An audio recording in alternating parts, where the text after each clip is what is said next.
Well, the first half, that was our best defense of the season. We held them to very few good looks, and then we held them without a three-point shot, which is outstanding. We are obviously keying on that. This is a very dangerous team from the three-point line. They shoot a very high percentage, and 2 for 18 against Western Kentucky is excellent defense. We didn't play as well in the second half, but it was good for us to learn how to withstand a run.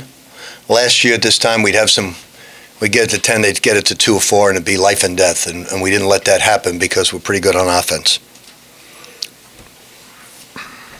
There was a part in the second half when they cut it to 7, and then I think Davian and Trey had 12 of 14 points for you guys to open it back up. Is that what kind of they're here for them when that kind of happens? Well, they drove the ball, they got some easy buckets, and they didn't settle for perimeter jump shots, which was something we wanted to do. We obviously got some bad news with Mango, which is really going to hurt us. He's going to be out 6 to 8 weeks with a broken foot, 5th metatarsal, where you have to put that screw in. So it's an unfortunate injury. It's not only is he the best physical player in defensively and offensively, but he talks the most. We can replace the physical stuff. It's the talking that you replace him with a guy like Ray who doesn't talk, with a guy like Jalen who doesn't talk, with Anis who doesn't talk, with Matsu who doesn't talk. That's the biggest problem we will have, not only the physical part, but the talking and knowing the schemes.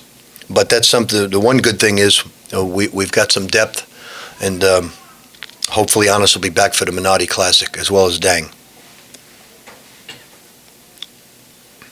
What's it been like watching the different parts of this team kind of come together for you?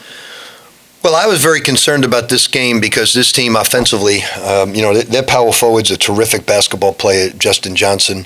We did a really good job on him tonight.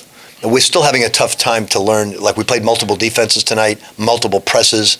We're having a tough time. It's all based on how you score. And the only way to get around that is for everybody to talk until it becomes second nature. And that's something we'll continue to work on. You mentioned that you were pleased that the players were driving for layups and not settling for perimeter jump shots. Is that just their experience, or were they specifically instructed to? Well, we've made a gigantic point of emphasis to paint touch. And it was an interesting thing. Al Skinner, my buddy from Kennesaw State, said, watching you on film, I'm really, really impressed because your philosophy is to paint touch. And he said, tonight you tried to play like the Golden State Warriors. Now, we did make a lot of threes.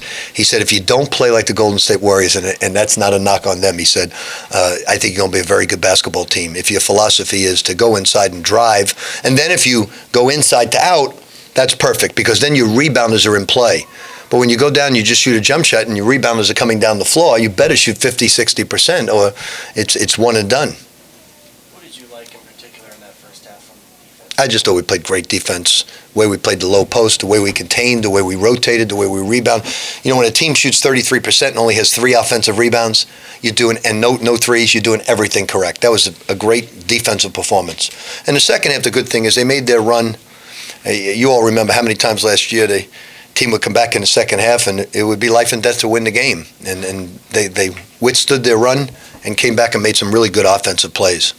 Coach, it seems like offensively the team is very patient. It doesn't seem like they really rush any shots. This team doesn't have anybody that really seems to over-dribble. Is that something that you like? Yeah, I don't know how patient Damian is, but but everybody else is pretty patient. Coach, is Dame been practicing when you get him back? He's done individual instruction, and he'll start practicing probably on Monday. I don't expect him to play a whole lot in the Minotti Classic, but by the new year he'll be ready. Western had some success early in the second half there with the fast break and transition. What did you guys do to stop that? Well, Mangold just lost the sight of the ball twice. Once on the, when you run in transition, you must turn around and locate the ball so you can, like Damian made 2 steals at the end by locating the ball. Mango just ran with his head down and they beat him down the floor. What do you think the future of the series is? I have no idea. Like I said to Paul Rogers before the game, I've not thought about it. The thing we've got to figure out is, are we playing Indiana? Are we, when we're in the Atlantis tournament, we have so many options right now that I would like, they're good friends of ours. I'd like to continue playing them, If not next year, we'll continue it. I hope at least the following year and continue the series. But we've got to look at, are we playing IU? Are we playing, who we're playing? We don't know right now. And I really haven't thought about it, to be honest with you. Coach, it seemed like Quentin was struggling a little bit with that runner in the lane, almost fading away as he was shooting it. Would you like to see him maybe attack the defenders in the paint a little bit? No, I like his runner. I think Trey attacks better because he's stronger. Hughes doesn't have great length and he's not overly physical. I liked his runner. He's got a very good runner. I like the way Hughes is playing.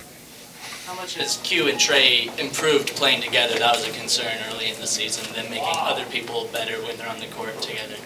Well, Q makes people, I think they're both really, really good. It's an excellent backcourt. Donovan Mitchell is playing better. He just gets lost a little bit on defense. He can play offense with those two guys every night. He just gets lost a little bit on defense. You talk about this week and bringing your guys back in for the tournament named after Billy, and just what it means to you to Tuesday and Wednesday night, what it will be like. Well, we're going to honor Billy in the right fashion. Unlike some of the things that went on, we're going to honor it the right way. And we're very disturbed about what's true and not true is unimportant to me. The fact that if one thing went on, it's a disgrace in my mind. So we're going to honor him the right way this time around, his legacy, and there's a lot of great things from what we do at the tournament, what we do at the Dome, what Old Memorial Golf Course does with his statue.